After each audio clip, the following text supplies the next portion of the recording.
Ayo beli, yang direkam Halo, beli. Baiklah, Assalamualaikum warahmatullahi wabarakatuh. Di sini kami kelompok 2 akan mempresentasikan tentang bab 6 yakni tentang sistem pengendalian internal. Next slide.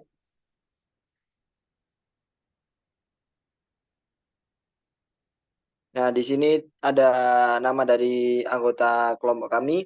Yang pertama yakni Alpina Ditya, lalu ada Muhammad Faisal, lalu ada saya, Rianati Cahyono, ada Rafli Yusuf, dan ada Muhammad Bamakerti. Untuk Muhammad Bamakerti, mohon maaf tidak bisa mengikuti presentasi pada kali ini karena sedang sakit. Next slide.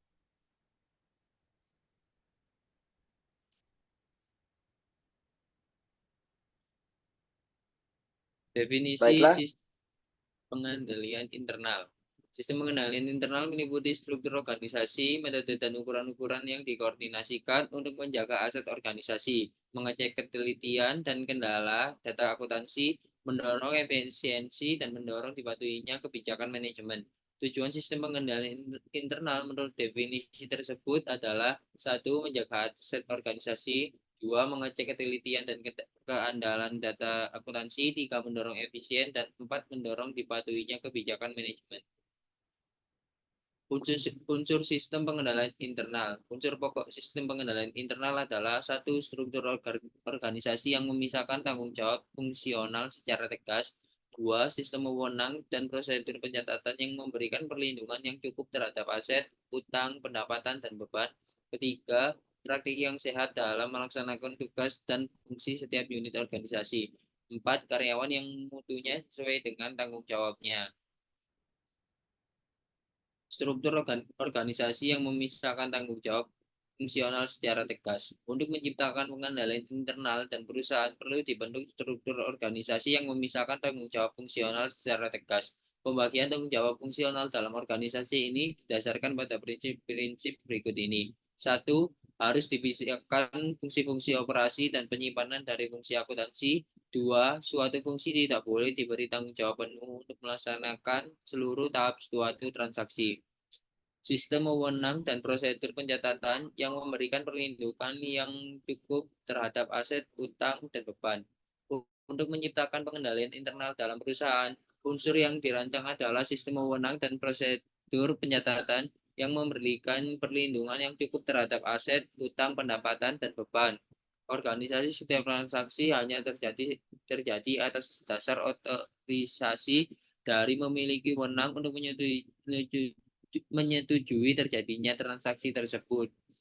Oleh karena itu, dalam organisasi harus dibuat sistem pengatur pembagian wewenang otorisasi atas terlaksananya setiap transaksi. Prosedur pencatatan menjamin data yang direkam dalam formulir dicatat dalam catatan akun, tingkat ketelitian dan keandalannya yang tinggi. Selanjutnya dibacakan oleh rekan saya.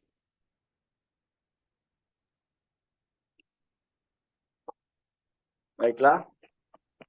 Untuk yang selanjutnya yakni praktik yang sehat dalam melaksanakan tugas dan fungsi setiap unit organisasi. Jadi untuk menciptakan pengendalian internal perlu dirancang berbagai metode untuk merekayasa praktik yang sehat dalam melaksanakan tugas dan fungsi setiap unit organisasi. Lalu ada cara-cara umumnya yang ditempuh perusahaan dalam menciptakan praktik yang sehat. Yang pertama ya ini penggunaan formulir yang urut, tercetak dan pemakaiannya harus dipertanggungjawabkan yang berwenang. Lalu yang kedua ya ini pemeriksaan mendadak atau surprise audit. Dan yang ketiga yakni tiap transaksi tidak boleh dilaksanakan dari awal sampai akhir oleh satu orang atau satu unit organisasi tanpa ada campur tangan dari orang lain atau unit organisasi lain. Yang keempat yakni perputaran jabatan atau job rotation. Yang kelima yakni keharusan pengambilan cuti bagi karyawan yang berhak. Lalu yang kelima secara periodik diadakan pencocokan antara fisik aset dan dengan catatannya. Lalu yang ketujuh ada yang terakhir yakni pembentukan unit organisasi yang bertugas untuk mengecek aktivitas unsur-unsur sistem. Next slide. Untuk yang selanjutnya yakni karyawan yang mutunya sesuai dengan tanggung jawabnya. Jadi untuk menciptakan pengendalian internal dalam perusahaan, perlu diperoleh mutu karyawan yang sesuai dengan tanggung jawabnya. Untuk mendapatkan karyawan yang kompeten dan dapat dipercaya, ada beberapa hal berikut yang dapat ditempuh. Yang pertama yakni dengan cara seleksi calon karyawan berdasarkan persyaratan yang dituntut oleh pekerjaannya. Dan yang kedua yakni pengembangan pendidikan karyawan selama menjadi karyawan perusahaan. sesuai dengan tuntutan perkembangan pekerjaan. Next slide.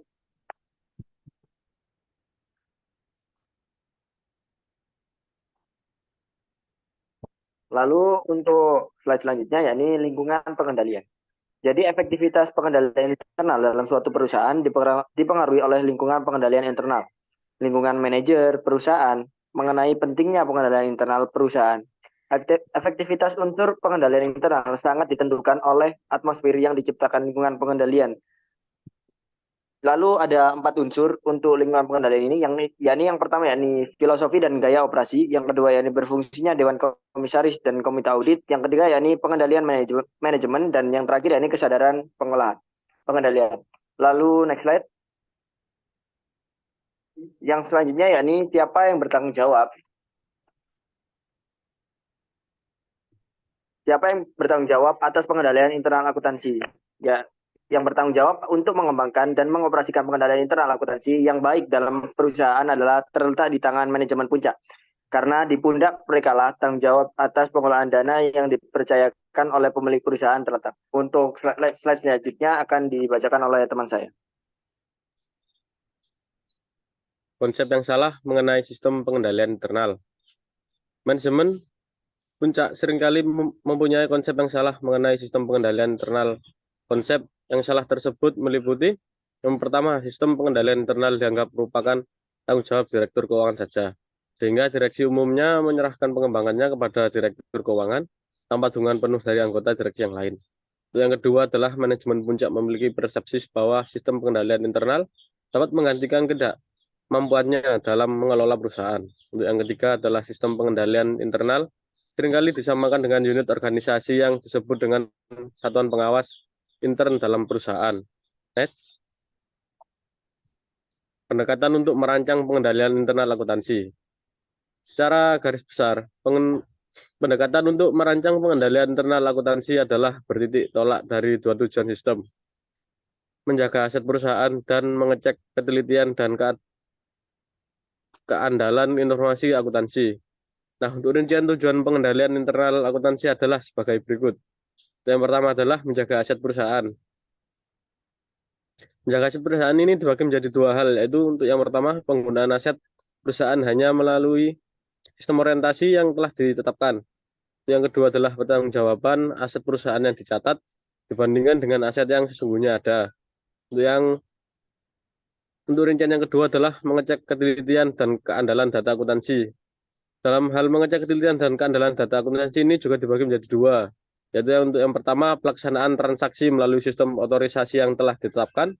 Yang kedua adalah pencatatan transaksi yang terjadi dalam catatan akuntansi. Next. Tujuan tersebut dirinci lebih lanjut sebagai berikut. Yang pertama, penggunaan aset perusahaan hanya melalui sistem otorisasi yang telah ditetapkan. Dalam penggunaan aset ini terbagi menjadi dua hal, yaitu pembatasan akses langsung terhadap aset dan pembatasan akses tidak langsung terhadap aset. Untuk yang kedua adalah tujuan yang kedua adalah pertanggungjawaban aset perusahaan yang dicatat dibandingkan dengan aset yang sesungguhnya ada. Dalam pertanggungjawaban ini juga dibagi menjadi dua hal, yaitu untuk yang pertama pembandingan secara periodik antara catatan akuntansi dengan aset yang sesungguhnya ada. Dan yang kedua adalah rekonsiliasi antara catatan akuntansi yang diselenggarakan. Untuk fungsi yang ketiga adalah pelaksanaan transaksi melalui sistem otorisasi yang telah ditetapkan.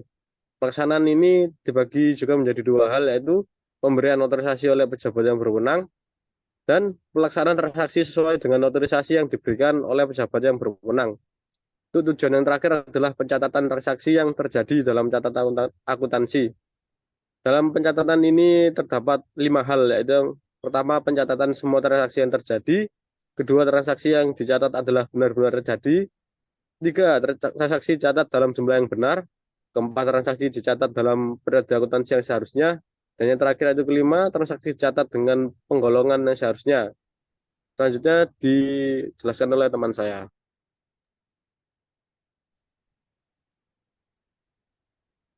Selanjutnya, ada pengendalian internal akuntansi dalam lingkungan pengolahan data elektronik. Yang sebelah kiri itu ada pengendalian internal akuntansi dalam sistem manual. Yang sebelah kanan itu pengendalian internal dalam sistem komputer. Yang pertama, kalau manual, pembagian tanggung jawab pelaksanaan suatu transaksi ke tangan beberapa orang atau departemen agar tercipta adanya cek silang atau cross check dan spesialisasi data. Kalau yang sistem komputer, itu ketelitian dan kecepatan pengolahan data dengan komputer lebih sedikit diperlukan cek silang dalam pengolahan, terutama yang menyangkut perhitungan dalam pengolahan data akuntansi. Yang kedua, kalau sistem manual, itu dilakukan pemeriksaan secara visual terhadap transaksi penting dan dokumen yang diproses melalui sistem. Sedangkan yang komputer, itu dapat melakukan berbagai pemeriksaan atau edit yang semula dilakukan oleh manusia melalui program komputer, sehingga mengurangi pekerjaan editing dokumen secara visual. Yang ketiga, kalau sistem manual itu menitikberatkan pengendalian di tangan manusia yang dicapai dengan pembagian tanggung jawab pelaksanaan transaksi ke beberapa orang atau bagian. Sedangkan yang sistem komputer itu menitikberatkan pengendalian melalui program komputer sehingga pembagian tanggung jawab fungsional dalam pelaksanaan transaksi dapat dikurangi.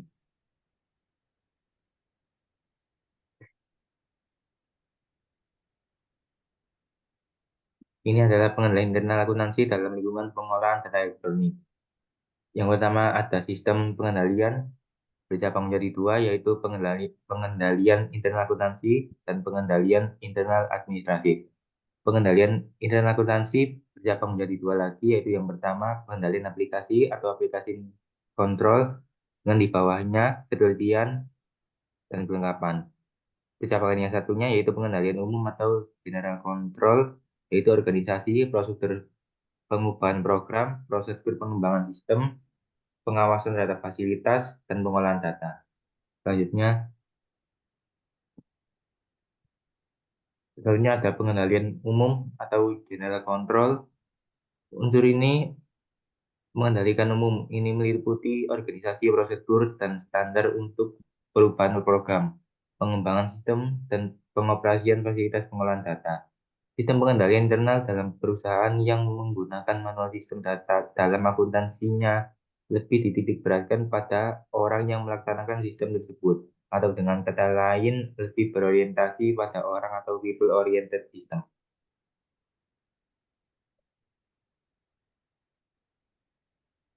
Terima kasih, sekian presentasi dari kelompok kami. Wassalamualaikum warahmatullahi wabarakatuh.